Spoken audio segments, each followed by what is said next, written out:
அகம் நீ ஜகம் நீ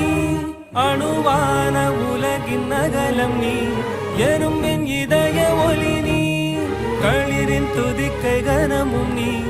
ஆயிரம் கை உண்டென்றால் நீ ஒரு கை தரக்கூடாதா ஈராயிரம் கண் கொண்டாய் உன் ஒரு கண் என்னை பாராதா